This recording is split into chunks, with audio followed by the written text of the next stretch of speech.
Nabi SAW bersabda, "La yajzi waladun walidan illa an yajidahu mamlukan fayashtariyahu fayu'tiqahu." Rawahu Muslim.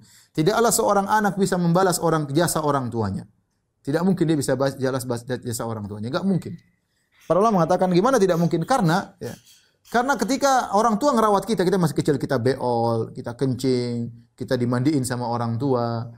Semua orang tua ketika merawat anaknya dengan penuh kasih sayang, ingin anaknya jadi besar, ingin jadi orang, sabar merawat anaknya, ya.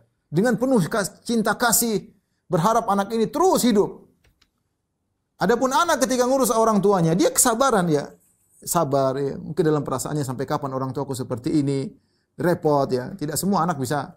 Ya, jadi beda antara perasaan seorang orang tua ketika mencebok anaknya, memandikan anaknya dengan anak yang memandikan orang tuanya. Itu pun kalau dia memandikan. Kalau dia tidak mau, udah ditaruh pati jompo, tinggal bayar, tidak ketemu dengan orang tuanya. Kalaupun dia mandikan orang tuanya, kalaupun dia cebok orang tuanya, dia pasti perasaannya tidak seperti ketika orang tua ngurus dia, mencebok dia ketika masih kecil. Ini tidak mungkin seorang bisa membalas jasa orang tuanya karena berbeda menyikapinya. Makanya mengatakan la yajzi waladun walidan. Seorang anak tidak bisa balas jasa orang tuanya. Sampai ada seorang kemudian dia memikul orang tuanya ketika berhaji, jalan beratus-ratus kilometer, dia memikul ibunya. Bahkan dalam sebagian riwayat ada seorang mengatakannya, Rasulullah, aku memikul ibuku dalam kondisi sangat panas. Seandainya ibuku jatuh, maka mungkin kulitnya mendidih gara-gara panasnya tanah ketika itu. Apakah menurut Anda aku sudah balas jasanya? Kata Nabi, la wala talqa. Meskipun sekali rasa sakit yang dia rasakan ketika akan melahirkan, itu belum kau bisa bayar. Itu belum kau bisa bayar. Meskipun dengan setengah mati memikul orang tua, ada orang berhaji dengan memikul orang tuanya dari negeri Yaman, belum bisa membalas jasa orang tuanya. Jadi tidak mungkin seorang anak membalas jasa orang tuanya. Dia hanya berusaha semaksimal mungkin. Kecuali satu kondisi.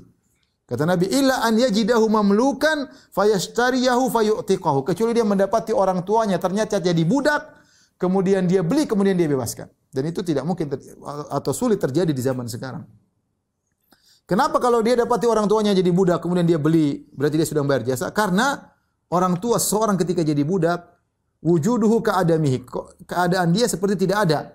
Karena seluruh kebebasan dia terbelenggu. Dia seperti barang, bisa diperjualbelikan, disuruh-suruh tanpa digaji, ya, tidak boleh ini, tidak boleh, terserah majikannya.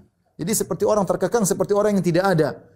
Ketika dia beli, orang tuanya dibebaskan, maka seakan-akan dia mengeluarkan orang tuanya dari tidak ada menjadi ada. Seakan-akan demikian. Nah, antum pun demikian, anak. Dahulu antum tidak ada.